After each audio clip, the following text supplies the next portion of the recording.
আজকে সব কি হয়েছে বাবা? আজকে সব বেডশিট তুলে দিয়েছি, কারণ ওই যে মামামের জ্বর হয়েছে, তাই ভাবলাম যে তুলে দেই। এখানে বেডশিট পাচ্ছে, আর এখানে মামাম নিজের কাজ করছে। খুবই শরীরটা খারাপ মামামের, প্রচণ্ড শরীর খারাপ, কমছে না কিছুতেই। এখন আজকে আবার ডক্টরের কাছে নিয়ে যাব। এই বাড়িতে হয়েছে পোলাও, মামাম তো কিছু খাচ্ছে না, তাই মামামের জন্য আমি একটু পোলাও নিয়েছি। গরম না, যে ওকে একটু খাইয়ে দেই, পোলাওটা পছন্দ করে। হ্যাঁ বাবা চলো। কালকে আমার ছোটো বক্সটা পরিষ্কার করেছিলাম, আজকে এটাকে গোছাতে হবে। এটাতে অনেক কিছু আছে, এটাকে এখন ঠিকঠাক মতো গোছাতে হবে। আর এটা হচ্ছে আমার স্টিকার। আপাতত আমার ঘরের অবস্থা ঠিক এরকম। যে কোনো ইভেন্ট করার পর, মানে আমি 3টা ইভেন্টে স্টল দিয়েছিলাম, তো তারপরে যেটা হয় এগুলো না খুব ঠিকঠাকভাবে গুছিয়ে রাখতে হয়। কোনটা প্রোডাক্ট শেষ হয়ে গেছে, কোনটা আছে, কি আবার নতুন করে স্টক ক্লিয়ারিং সেল দিতে হবে কিনা, এই সমস্ত কিছু। আর এই জিনিসটা আমার কাছে আমার বাচ্চার মতো, মানে আমি প্রত্যেকটা জিনিস যত্ন করে রাখা, না হলে তো নষ্ট হয়ে যাবে। এবার এই সমস্ত কিছুকে দেখা যাচ্ছে অনেক প্রোডাক্ট শেষ হয়ে গেছে, এগুলোকে আপডেট দিতে লাগবে। তো এটাকে এখন মুছলাম ভালো মতো, কারণ ধুলাবালিও পড়ে, তারপর বাইরে নিয়ে গেলে তখন তো ঠিকভাবে রাখা হয় না। প্রত্যেকটা ঝুড়ি, অনেকগুলো ঝুড়ি কেনা হয়েছে, অল্প অল্প একটা দুটো করে করে। তো সবগুলোতে আলাদা আলাদা করে এখন এটা গুছিয়ে তারপর তোমাদেরকে দেখাচ্ছি। আমার আমার মোটামুটি গোছানো শেষ, মানে সব কিছু মুছে জাস্ট রেখেছি। আলাদা আলাদা করে কোনটাতে কি হবে সেটা এখনও ঠিক করিনি, বাট মোটামুটি আমার একটু গোছানো শেষ। এখন বাজে বিকেল 5টা 35। আর আজকে তো জুনের 2 তারিখ। আমি তো বলেছিলাম যে আমি একটু ব্লগ করব, মানে প্রতিদিনই। এখানে আছে আমার 1 গামলার মোটামুটি কাপড়, এগুলো এখন ভাঁজ করতে হবে, সব মামামের কাপড়। আমি আমার জুয়েলারি বক্সটা গুছিয়ে রেখে একটু ফ্রেশ হয়ে আসলাম। এবার হচ্ছে কি হয়, আজকে যেমন মামামের শরীরটা খুবই খারাপ, কিন্তু তো মামাম ঘুমোচ্ছে, যার কারণে আমি এগুলো করতে পারছি। এবার এক এক দিন এক এক রকম হয়।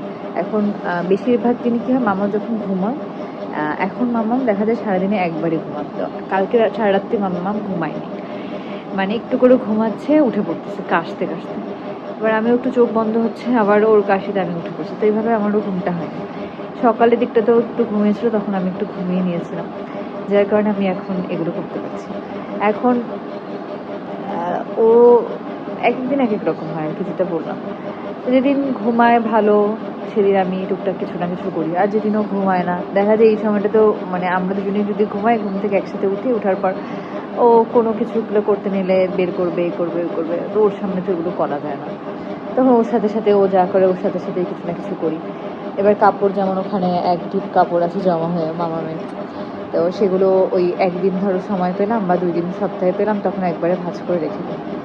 এভাবেই চলে। এবার ওর ঠান্ডা লেগেছে জন্য আমারও ঠান্ডা লেগেছে, আমি সকালে ওষুধ খেয়ে নিয়েছি। এবার আমি অসুস্থ হলে তো হবে না, মাদের অসুস্থ হওয়া যায় না। এটাই, এবার কাপড়গুলো ভাঁজ করে নিই, দেখি ততক্ষণ মামা উঠেও যেতে পারে। এই এই এই মনে হচ্ছে উঠে গেল, দেখবে। ওই যে মামা মামা মোটামুটি উঠে গেছে, দেখছে আশেপাশে কেউ আছে কিনা, আর ঘুমিয়ে যেতে পারে, শরীরটা খুব খারাপ তো। মামামের কাপড় গোছানো হয়ে গেছে, মানে এখানে অলরেডি কিছু কাপড় চোপড় আছে, আর উপরে কাপড় রাখার কারণ মনে হচ্ছে এতগুলো। এবার এইটা হচ্ছে মামামের ঝুড়ি, এখানে মামামের ফুল হাতা সব জামা কাপড় আছে। আর এখানে মামামের যে বাইরে টাইরে যাওয়ার জন্য যেগুলো, সেগুলো। আর এই আমার লিপস্টিক পরতে খুবই পছন্দ করে। এবার হচ্ছে ও যেহেতু শরীর খারাপ, ও খেতে চাচ্ছে না, এবার একটা লিপস্টিক দিয়েছে হাতে খাওয়ার জন্য, যে খেয়ে নিক। তো এখন ও লিপস্টিকগুলো মুখে লাগিয়েছে, দেখো। এবার নি কি মা বলো, দেখো খুব খুশি লিপস্টিক লাগিয়ে, খুবই খুশি না বাবা। মামামের এত শরীর খারাপ যে ও বারবার ঘুমিয়ে পড়ছে, খুব শরীর খারাপ। এবার যাব ডক্টরের কাছে, সিরিয়াল নিয়েছি। এবার আমারও শরীরটা খারাপ লাগছে, মানে জ্বর জ্বর লাগছে এরকম। সকালে ওষুধ খেয়েছে, এবার রাতে খেতে হবে। এত ওর শরীরটা খারাপ, এখন জানি না কি বলবে ডক্টর, এটাই খুব টেনশন আছে। দেখা যাক। ও তখন না ভিডিওতে দেখলাম যে উঠেছে, ওঠেনি, তখন থেকে ঘুমিয়েছিল। ও উঠলো, ওকে একটু খাওয়ালাম, খেতে তো চাইছিল না।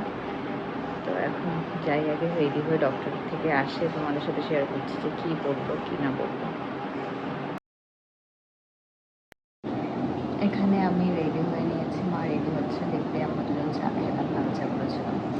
মামা তো ঘুমোচ্ছে হচ্ছে, মামার শরীরটা খুবই খারাপ করেছে, খুব খুব মানে খুব। তো এখন যাবো ডক্টরের কাছে। এখন বাজে 1:35। আজকে তো মামাকে ডাক্তার দেখিয়ে এনেছি, তো ডাক্তার বললো যে ওষুধ দিয়েছে, ওষুধ খেলে ঠিকঠাক হয়ে যাবে। মানে আমি খুব ভয় পাচ্ছিলাম যে ওকে আবার গ্যাস দিতে লাগবে কিনা, কারণ এর আগের বার এরকম হয়েছিল, এত কাশির জন্য দিতে হয়েছিল। তো বলেছে না, ওষুধ খেলে ঠিক হয়ে যাবে। ওষুধ দিয়েছে। ওর মানে এত টায়ার্ড হয়ে যাচ্ছে, ঘুমিয়ে পড়ছে একটুতেই, মানে খাচ্ছে না, ওষুধও ঠিক মতো খাচ্ছে না, তখন ঘুমিয়ে পড়েছে অনেকক্ষণই হলো, কাশিতে উঠে উঠে পড়ছে, এরকম হচ্ছে। তো আজকে হচ্ছে ডক্টরের ওখানে গিয়ে, ওখানে ডক্টর ওখানে গেলে ওজন যখনই ওকে করতে নেবে তখনই ও কান্নাকাটি শুরু করে দেয়। তারপরে ও যখন ডাক্তার দেখানো হয়ে গেছে তখন হচ্ছে ও হ্যান্ড ওয়াশ দেখাচ্ছে, মানে বেসিন ছিল মানে হ্যান্ড ওয়াশ দেখাচ্ছে। তো ডক্টর বললো যে খুঁজছে হ্যান্ড ওয়াশ দেওয়ার জন্য, ওকে গিফট করার জন্য, ওনার কাছে হয়তো ছিল বাকি।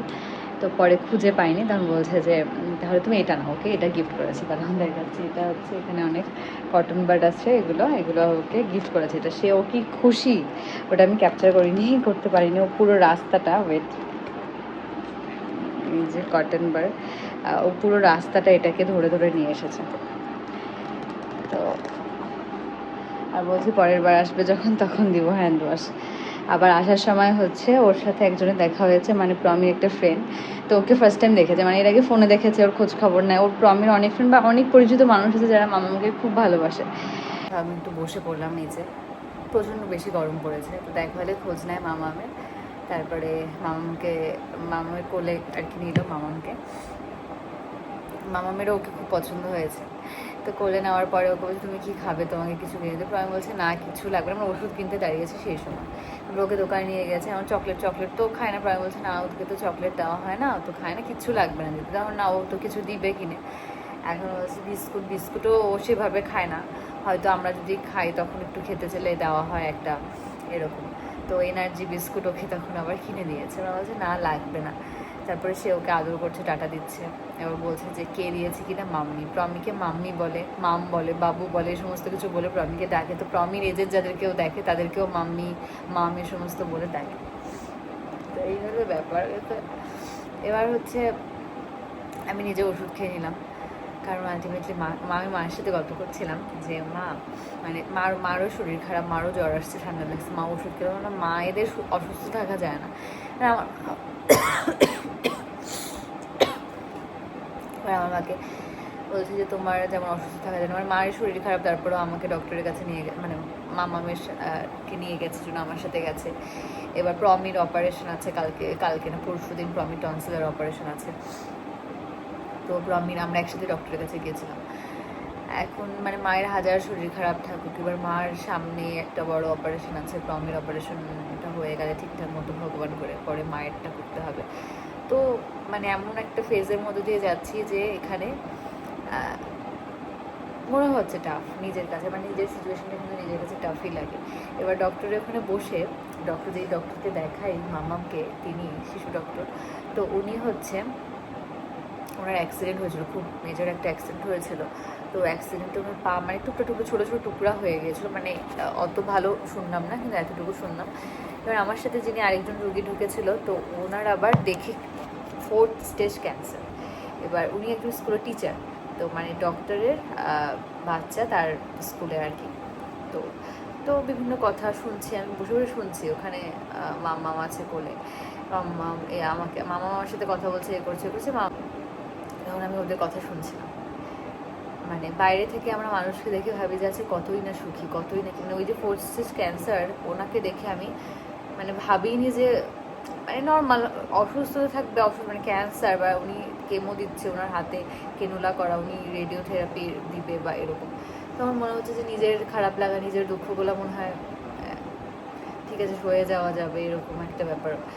তো এই আর কি, ওই জন্য বলে না যে নিজে যদি ডিপ্রেশনে থাকো বা খারাপ অবস্থা থাকো, তখন হসপিটালে ঘুরে আসো, মানুষের হাত পা ভাঙা, আরও কত করুণ অবস্থা দেখলে মনে হবে যে নিজের কষ্টটা আসলেই কম।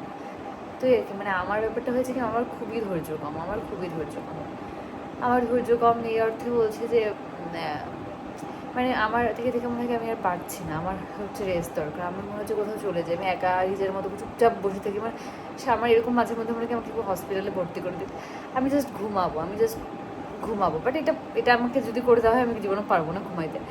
আমার মনে হয় মাম্মা কী করছে, মানে কী ও একা, মানে এরকম লাগবে, আমি পারবো না জীবনও। কিন্তু আমার এরকম মনে হচ্ছে আমি জাস্ট ঘুমাই থাকি, আমি জাস্ট ঘুমাই থাকি, মানে চুপ করে শুয়ে থাকি, মানে এরকম আসে আর কি। তোমার বা আপনাদের মধ্যেও কি এরকম ফিল হয়? আমি জানি যে অনেকের মধ্যে এরকম ফিল হয়। তো এই আর কি, আজকের ব্লগটা এই অবধিই রাখছি। এবার আমি তো ঠিক করেছি যে প্রতিদিন টুকটাক টুকটাক কিছু না কিছু ভিডিও করবো, যেহেতু আমার আপলোড করার তাড়া নেই, তো ওই জন্য আমি ভিডিও করে যাচ্ছি রিল্যাক্স।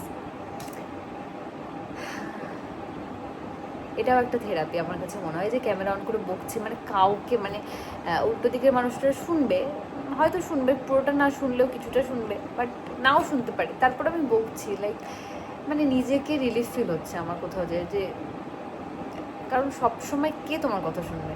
নিজের ফ্যামিলি মেম্বার্স তো সবসময় সুন্দর সুন্দর বোর ফিল করবে। এবার তোমরা তো সামনে নেই, তোমরা হুটহাট করে শুনবে, তখন কিন্তু তোমাদের এই কথাগুলো ভালো লাগবে। ভালো না লাগলো মনে হবে যাচ্ছে ঠিক আছে, এই অসহায় মেয়েটার কথা শুনি একটু, বা অসহায় না, মানে শুনি একটু, বলছে কি, এই হলো ব্যাপার।